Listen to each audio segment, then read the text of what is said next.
અરે ચાલો મારા વાલા મિત્રો, તમને આજે માં મોગલના દર્શન કરાવો. ભગુડાના ભાઈ ભાઈ જો માં મોગલ ધામ ભગુડા, કેવા ધામને સરસ દર્શન કરાવીશ. આજો ભગુડા ગામ એઝ મોગલ ધામ.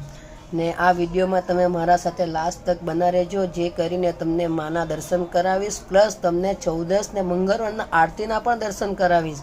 તો તમે મારી સાથે બના રહેજો ને તમને દર્શન કરાવીશ. જો આ તમે ભગુડા આવી ગયા છો, હવે આ માના ધજાના દર્શન કરી લો મારા વાલા મિત્રો. આ જો ધજાના દર્શન થઈ જાય ને એકવાર તો ભવનો બેડો પાર થઈ જાય. આ ભગુડાની મોગલ માં છે ભાઈ, એકવાર ખાલી તમે એના દર્શન કરો મારા વાલા મિત્રો.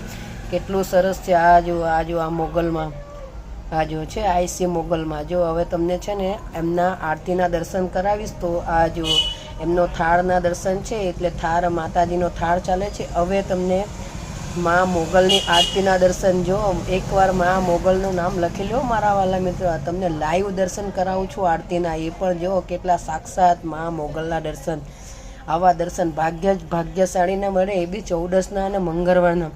હવે તમને મેં લઈ જાઉં છું સંઘે મોગલ, જ્યાં મોગલ માની યજ્ઞ થાય છે એવી જગ્યાએ તમને દર્શન કરાવું છું. આ તમે જોઈ શકો છો આ મોગલમાના સંઘે મોગલમાના કુંડના દર્શન. ઓકે મારા વાલા મિત્રો, આ જો હવે તમે ત્યાંથી જાઓ છો તો જેમના ઘરે પાણું નહીં બંધાતું હોય તો એમના ઘરે પાણા બંધાય એવા લાખો પરચા છે મા મોગલના.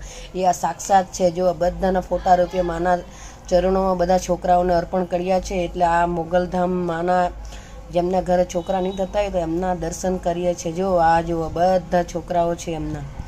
ઓકે મારા વાલા મિત્રો, પછી આપણે જઈએ છીએ મા મોગલની પ્રસાદીના. જો આ મા મોગલની ભાઈ ભાઈ પ્રસાદી એટલે પ્રસાદી. આવી પ્રસાદી કશે નહીં મળે મારા ભાઈ. એકવાર જો પેટમાં આવી જાય ને તો ભાઈ